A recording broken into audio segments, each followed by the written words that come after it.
Tout a commencé lors d'une douce soirée à Paris, après la fin des négociations. La ville, baignée d'un calme apaisant, semblait figée dans le temps, mais en moi, tout bouillonnait. Je revois cette scène comme si c'était hier. Malik se tenait à la porte de ma chambre d'hôtel, impeccable dans son costume sombre, son regard intense brûlant d'émotions contenues. « Tante Leila, vous avez l'air d'avoir besoin d'un verre, dit-il d'une voix douce, presque envoûtante. Un sourire nerveux s'esquissa sur mes lèvres, masquant le tourment intérieur qui me tenaillait.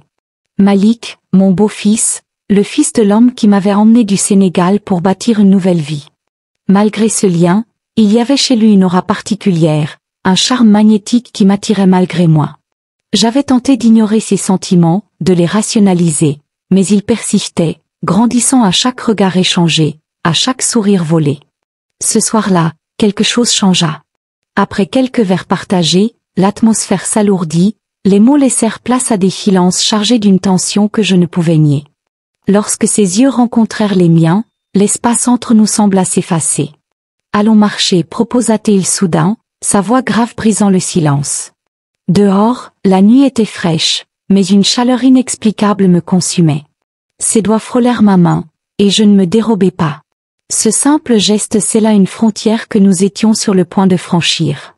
Mon esprit criait que c'était une erreur, mais mon cœur battait au rythme d'un désir irrépressible. Et dans cette nuit parisienne, sous le voile des étoiles, le destin semblait décidé à nous faire vaciller sur un chemin interdit. Cette version synthétise l'intensité et la profondeur de la scène. Si vous avez des précisions à ajouter ou d'autres attentes, je suis à votre écoute. Je dissimulais la nervosité qui me faisait frissonner, un sourire fin sur les lèvres. Malik, mon beau-fils, était le fils de l'homme qui avait transformé ma vie en m'amenant du Sénégal pour m'installer dans ce pays lointain et froid. Pourtant, au-delà de ce lien, quelque chose d'insaisissable en lui me troublait profondément. C'était une force douce mais puissante, un magnétisme qui semblait défier toute logique. Au début, j'avais tenté de balayer ses pensées comme des illusions passagères. J'avais mis ses émotions sur le compte de la solitude, du besoin de me sentir vue dans une vie parfois si étrangement vide. Mais malgré mes efforts pour nier l'évidence, ses sourires, la manière dont il me regardait, revenaient sans cesse me hanter. Chaque instant partagé devenait un mélange dangereux de proximité et de retenue. Il y avait des détails auxquels je ne pouvais échapper. La courbe de ses lèvres lorsqu'il riait, l'intensité de ses regards qui semblaient chercher une réponse silencieuse dans les miens.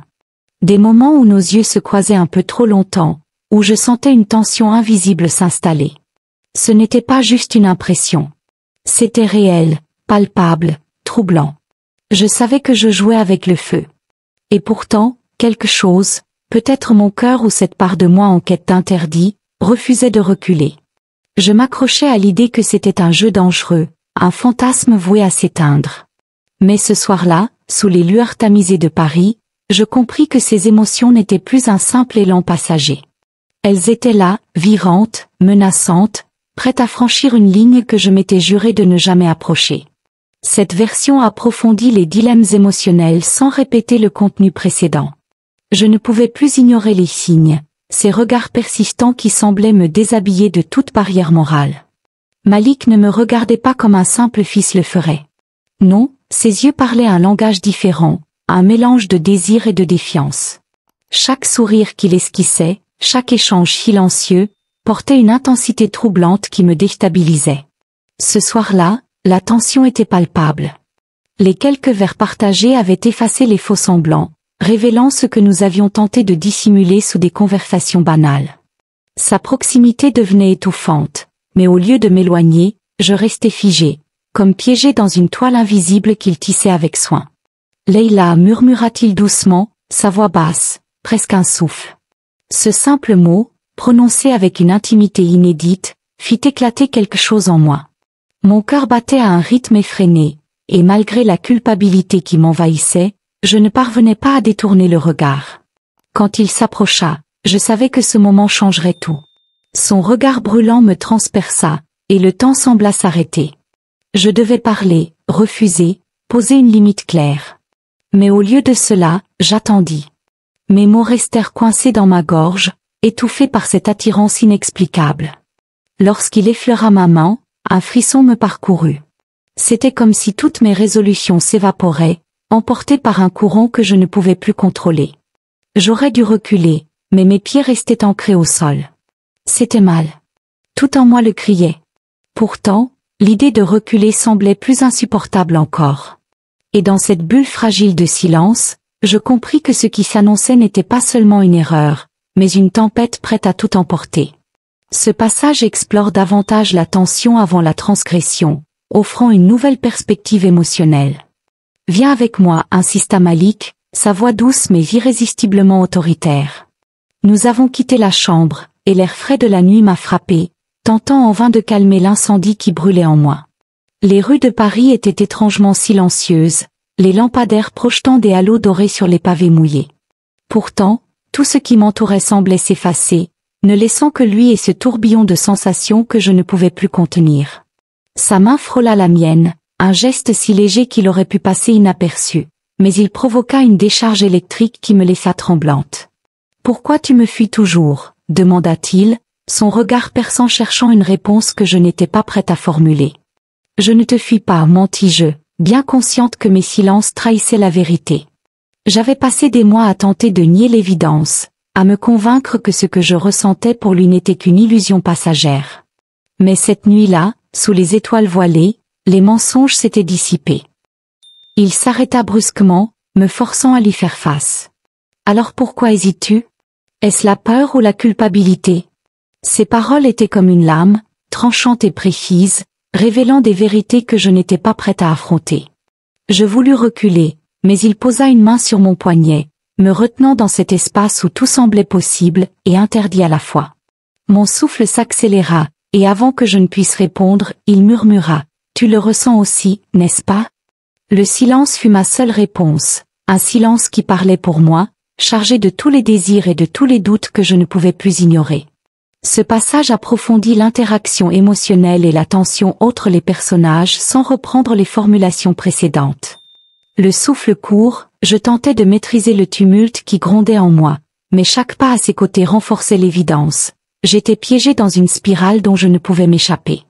Malik se tourna vers moi soudainement, son regard brillant d'une intensité qui me déstabilisa. « Pourquoi refuses-tu de me voir pour ce que je suis vraiment, Leïla ? Je ne suis pas qu'un beau-fils.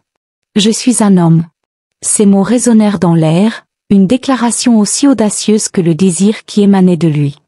Mon souffle se suspendit, et je cherchais mes mots, mais aucune réponse ne me vint. Comment pouvais-je admettre que j'avais déjà franchi une limite invisible en permettant à ces sentiments d'éveiller en moi quelque chose d'interdit? Nous nous sommes arrêtés au bord de la Seine, ses eaux sombres miroitant sous les lumières vacillantes des ponts. Malik s'approcha davantage, réduisant à néant l'espace qui nous séparait. « Dis-le, Leïla. Avoue que tu ressens la même chose. » J'hésitai, mon regard fixé sur les reflets tremblotants de l'eau, espérant y trouver une issue à ce dilemme moral. Mais son insistance me força à relever les yeux, et ce que je vis dans les siens me terrifia autant qu'il m'attira, une vérité brute, dépourvue de honte. « Je ne sais pas » soufflai-je enfin, ma voix à peine audible. « Je ne sais plus ce qui est juste ou ce qui est réel. » Il prit ma main, l'enveloppant dans la sienne, et murmura « Alors laisse-moi te montrer. » Son visage se pencha vers le mien, et dans ce moment suspendu, le fracas de mes pensées céda à une vague de silence écrasant, où seul comptait ce que je ressentais pour lui. Je restai figé, le cœur battant à tout rompre, incapable de briser le silence lourd qui s'installait. Malik se tenait là, son visage à quelques centimètres du mien, ses yeux sombres scrutant les miens comme s'il cherchait une vérité que je refusais d'admettre. La brise nocturne effleura ma peau, mais je ne sentais que la chaleur de sa présence, aussi écrasante qu'un soleil d'été. « Leïla » murmura-t-il, sa voix rauque, empreinte d'une douceur qui contrastait avec l'intensité de ses paroles. « Je ne suis plus un enfant, et toi, tu n'es pas seulement ma belle-mère. Pas pour moi. » Ces mots résonnèrent en moi comme une détonation. Ils déchiraient le fragile voile de normalité derrière lequel je m'étais cachée, m'obligeant à affronter une réalité que je voulais fuir. Ses mains effleurèrent les miennes, hésitantes, comme s'il me laissait une dernière chance de me détourner. Mais mes doigts, presque d'eux-mêmes, s'entrelacèrent aux siens, et ce simple geste scella ce que nous avions tous deux redouté et espéré. « Je ne peux pas » dis-je finalement, d'une voix tremblante, mais il secoua doucement la tête, son regard s'enflammant davantage. Tu peux, murmura-t-il, s'approchant encore. Parce que tu le ressens aussi. Tu ne peux pas le nier. Son souffle chaud effleura ma joue, et dans cette fraction de seconde, toutes mes défenses s'effondrèrent.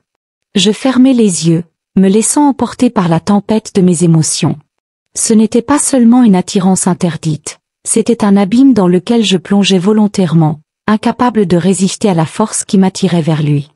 Ces mots réveillèrent en moi des émotions que je m'efforçais de contenir. Une part de moi voulait reculer, retrouver la sécurité du rôle que je m'étais imposé, mais une autre, plus profonde, me poussait à rester, à écouter ce que mon cœur murmurait à travers le tumulte. Malik, on ne peut pas. Soufflai-je, ma voix à peine audible, mais il ne recula pas. Pourquoi pas, répliqua-t-il doucement, ses yeux cherchant les miens, cherchant une réponse que je n'étais pas prête à donner. Ce que je ressens pour toi, c'est réel. Tu le sais. Je secouai la tête, comme si ce simple geste pouvait effacer la réalité, mais au fond de moi, je savais qu'il avait raison. Chaque instant passé en sa présence, chaque regard échangé, chaque mot prononcé, tout m'avait mené à cet instant précis. Il leva une main pour effleurer mon visage, son geste hésitant mais déterminé. Je sentis la chaleur de ses doigts contre ma joue, et une vague de culpabilité me submergea, mêlée à une autre émotion que je refusais de nommer. Leila, murmura-t-il à nouveau, sa voix emplie d'une douceur qui rendait la situation encore plus insoutenable. Ne me repousse pas. Pas ce soir. Mon cœur battait si fort que j'avais l'impression qu'il allait éclater. Je voulais parler, lui dire que c'était insensé, que nous franchissions une limite qu'il serait impossible de retracer. Mais au lieu de cela, mes lèvres restèrent scellées, et mon silence devint une réponse en lui-même.